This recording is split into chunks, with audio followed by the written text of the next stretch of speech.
राज्यसभा के अंदर जगदीप धनखड़ को हटाने के लिए विपक्ष ने अविश्वास प्रस्ताव दिया है, लेकिन इसके बावजूद जगदीप धनखड़ साहब का आज का व्यवहार आप देखिए और तय करिए कि यहां पर कौन ठीक था।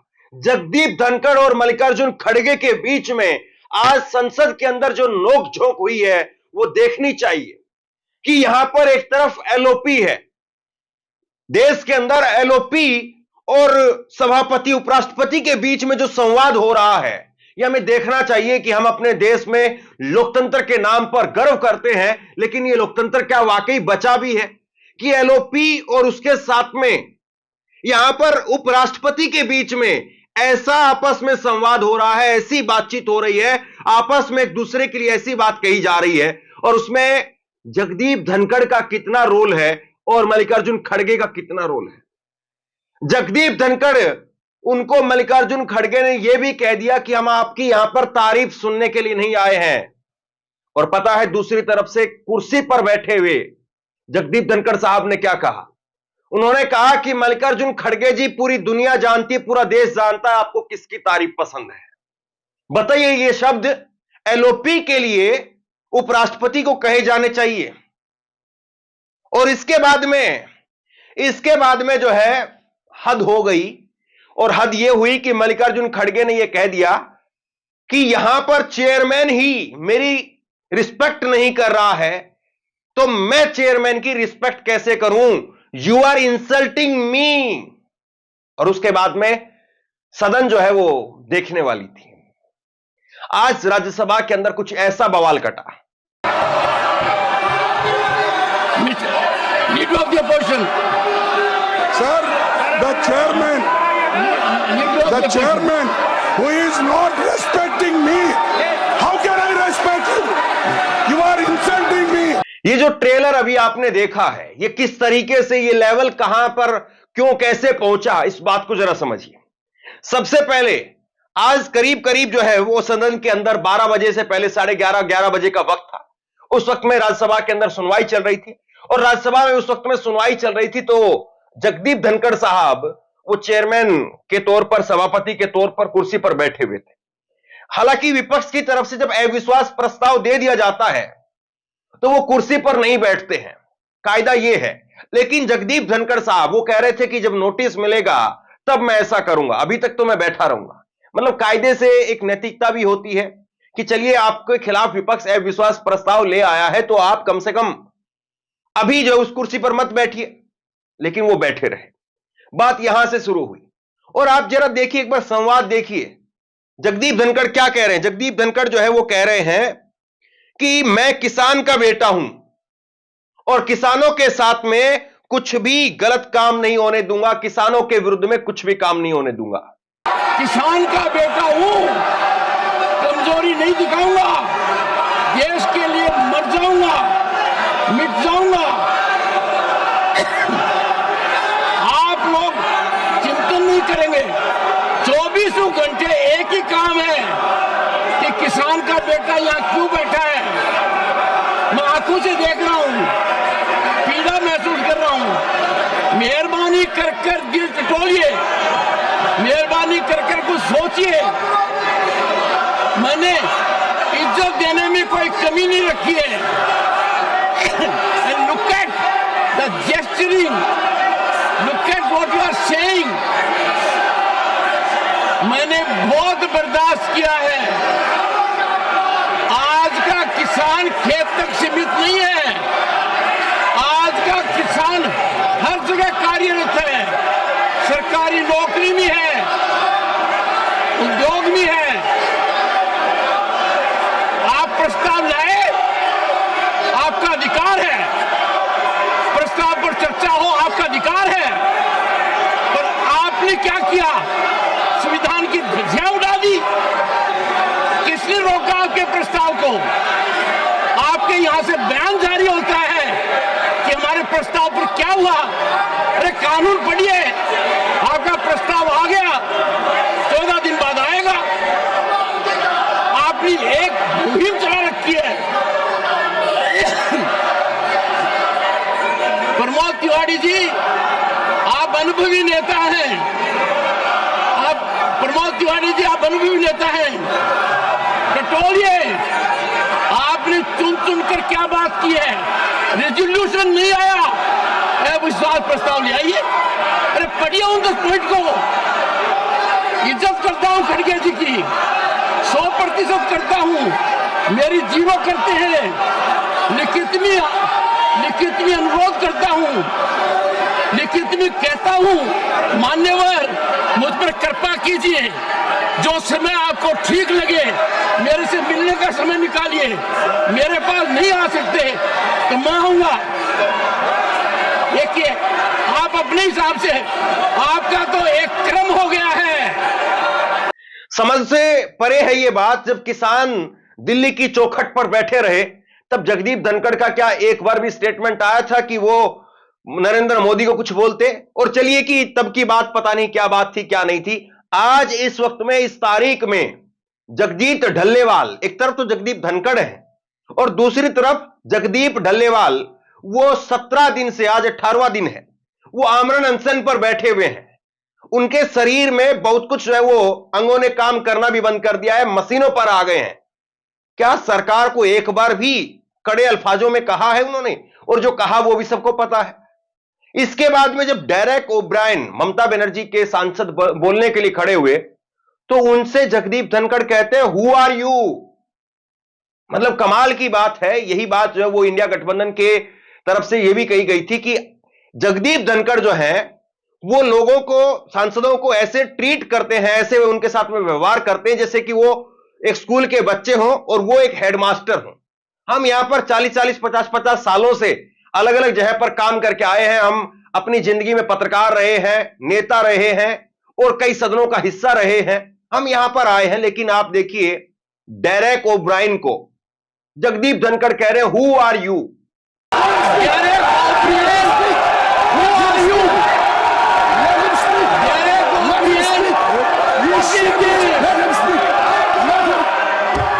किसी भी हालत में कमजोर नहीं पड़ूंगा ना, सबकी सुनूंगा, पूरे दिन सुनूंगा, पर कमजोर नहीं पड़ूंगा।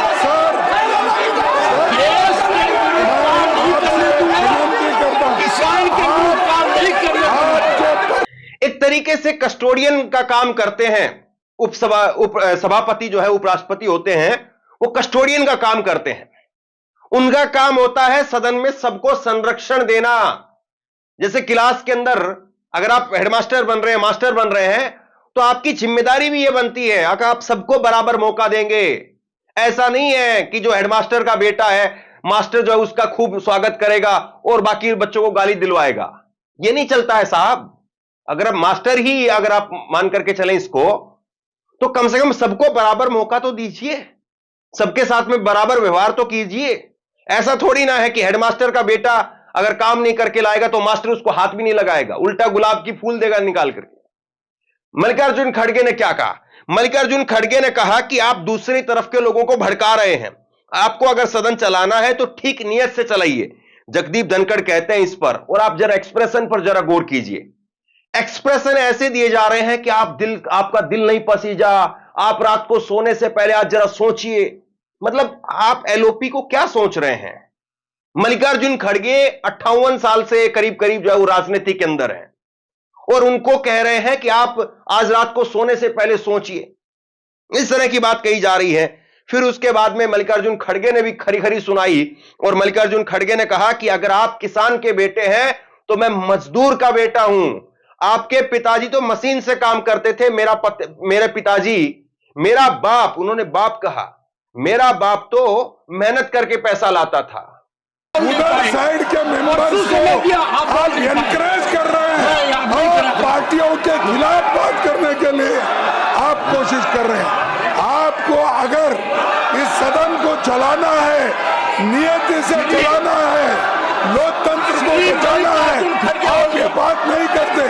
हर आदमी उठ के, हर मेंबर उठ के 5-5 मिनट, 10-10 मिनट बात करता। मेरा लेके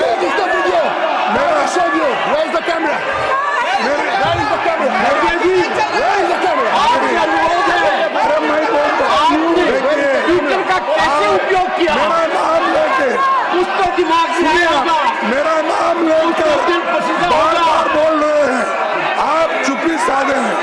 इसका मतलब you are encouraging them, you are telling them, अरे 5-5, 10-10 मुद्दे पर आइए, भटकिए मत। अरे मुद्दे पर साहब, बोलिए। आप अगर किसान हैं तो मैं किसान मजदूर का बेटा हूं। मैं खुद तुमसे भी ज्यादा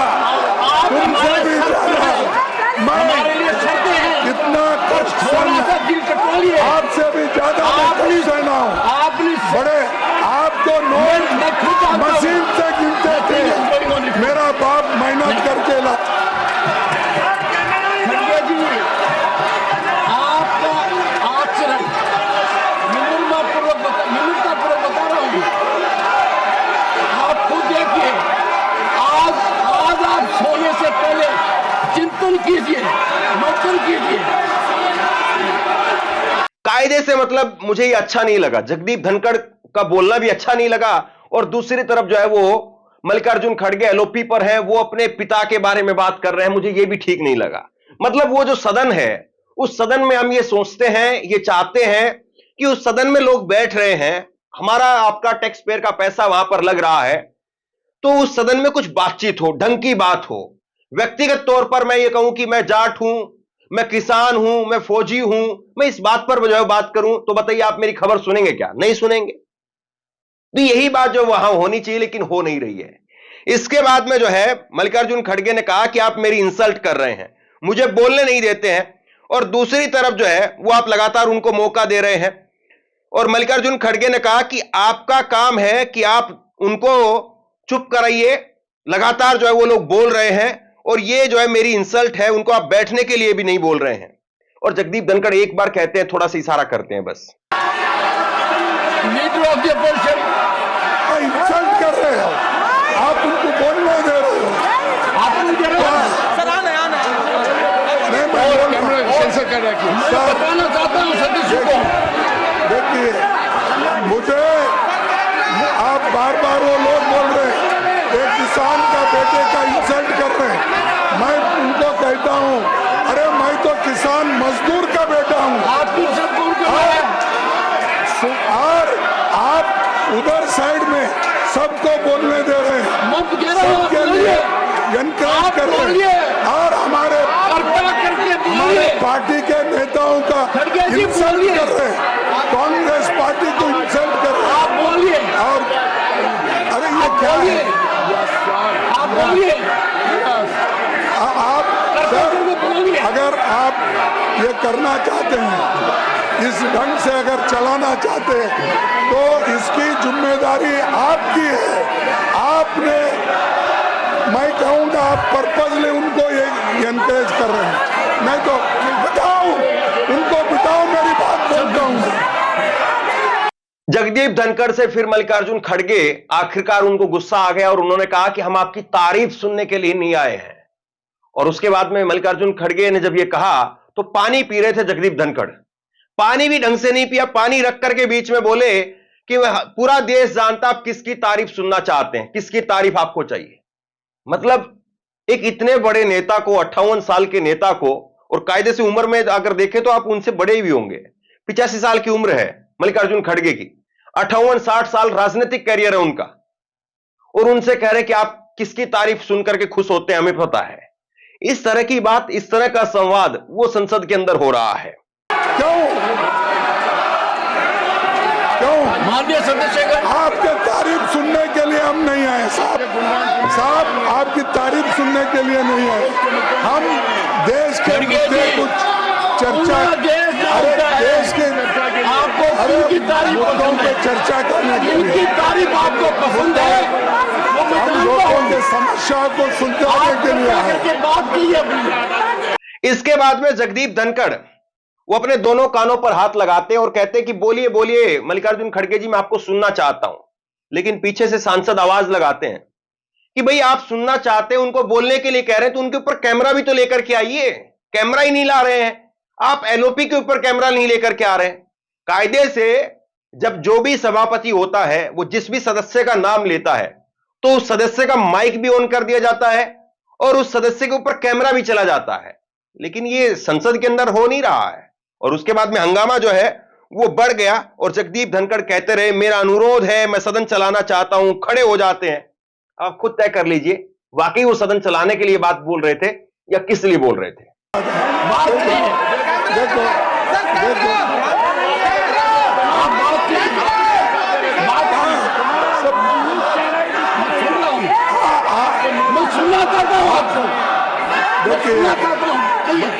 अरे आप मेरी बात ही नहीं सुन रहे। देखिए बिठा उनको।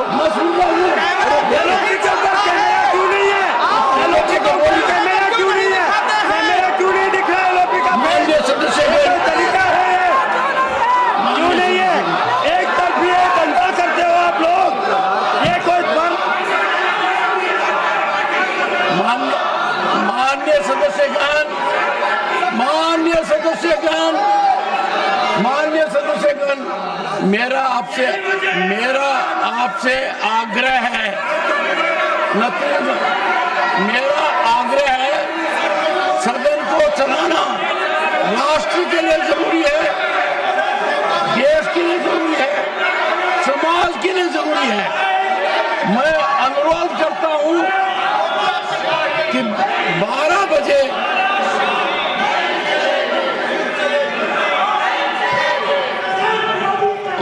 और इसके बाद में जगदीप धनखड़ साहब ने संजय सिंह को माइक दे दिया। उन्होंने कहा कि संजय जी आप बोलिए। और संजय सिंह जो है वो बोलने लगे कि जिस सरकार के हाथ 750 किसानों के खून से सने हुए हैं, आज वो किसानों की बात कर रही है। सर दिख नहीं रहा सर, मुझे आज बहुत खुशी हुई कि आज भारतीय जनता पार्टी किसानों की बात कर रही है। जिस पार्टी के हाथ 750 किसानों के खून से रंगे हैं, वो पार्टी वो पार्टी किसानों के हित की बात कर रही है। जिनके हाथ 750 किसानों के खून से रंगे हैं। Honorable members, I appeal to you that we need to work in the house. कुल मिलाकर के देश की संसद में जो कुछ हो रहा है निश्चित तौर पर यह दुर्भाग्यपूर्ण है। लेकिन वही है ना कि इस संसद में पता नहीं अभी हमें क्या क्या और देखना पड़ेगा। मुझे आज जब ये पूरे वीडियो में देख रहा था, आपको तो मैंने छोटे छोटे टुकड़ों में दिखाया है, मैंने पूरा वीडियो खुद से देखा। मुझे लगा कि पता नहीं जगदीप धनखड़ ऐसा ना हो कि कहीं पर उठ करके रोने लग जाए। और मुझे लगता है आज की तारीख जो मैं आपको बताता हूं 15 दिसंबर की तारीख है। और मुझे 13 दिसंबर माफ कीजिए, ये 13 दिसंबर की तारीख आप याद करके रखिए। हो सकता है कि जगदीप धनखड़ किसी न किसी दिन इस सदन के अंदर रो पड़ेंगे। और जिस तरीके से सदन की हालत है, इस सदन में जूता नहीं चला है, लेकिन मुझे लग रहा है किसी न किसी दिन जूता भी फेंक करके मारा जाएगा। अब वो कौन किसको मारेगा होना नहीं चाहिए, लेकिन ये जो व्यवहार है इसको देख करके मेरे मन में आ रहा है। दुखी हूं मैं भी, क्योंकि हमने कभी ऐसा संसद ऐसी चीजें तो नहीं देखी थी। और दूसरी बात यह कि जरा सोचिए, जिन लोगों ने हम लोगों के लिए फांसी की फंदे को चूम लिया, हम लोगों को आजाद करवाया, आज वो लोग अगर कहीं पर होंगे, मतलब जो हम लोग मानते हैं कि भाई आत्मा होती है नहीं होती है, सोचिए वो लोग क्या सोचते होंगे कि यार ये कैसे लोगों के लिए देश बना करके छोड़ के चले गए। उम्मीद करते हैं कुछ चीजें सही हो। बहुत बहुत धन्यवाद।